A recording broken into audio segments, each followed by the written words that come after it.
ইমামে বাইহাকি রহমতুল্লাহি আলাই শুআবুল ঈমান কিতাবের 2500 এবং 2498 দুটি হাদিস পরস্পর বর্ণনা করেছেন।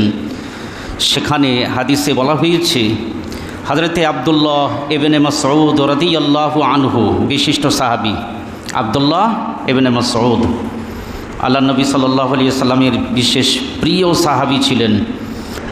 আব্দুল্লাহ ইবনে মাসউদ রাদিয়াল্লাহু আনহু থেকে বর্ণিত, রাসূলুল্লাহ সাল্লাল্লাহু আলাইহি ওয়াসাল্লাম বলেছেন, মান ক্বরাআ সূরাতাল ওয়াকিআতি ফি কুল্লি লাইলাতিন, যে ব্যক্তি প্রতি রাতে এই সূরা ওয়াকিয়া তিলাওয়াত করে ঘুমাবে।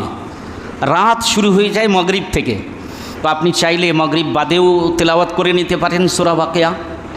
আর যদি সম্ভব না হয় তো এশার নামাজের পর শোয়ার আগে আপনি তিলাওয়াত করে নিলেন। রাতে তিলাওয়াত, তাও যদি না হয় তাহাজ্জুদের টাইমে উঠলেন, পড়ে নিলেন। রাতে যে ব্যক্তি সূরা ওয়াকিয়া তিলাওয়াত করবে, লাম তুসিবহু ফাকাতুন আবাদা, রাসূলুল্লাহ সাল্লাল্লাহু আলাইহি সাল্লাম বলেছেন, কখনোই তাকে অভাব অনটন, সংসারে অভুক্ত থাকা, এটা কখনোই দেখা যাবে না তার মধ্যে। সুবহানাল্লাহ। তারপরে হাদিসের মধ্যেই আছে যে আব্দুল্লাহ ইবনে মাসউদ রাদিয়াল্লাহু আনহু নিজের সন্তানদেরকে, নিজের কন্যাদেরকে এই সূরা ওয়াকিয়া রাতে তেলাওয়াত করার আদেশ দিতেন, বাড়ির পরিবারের সকলকে।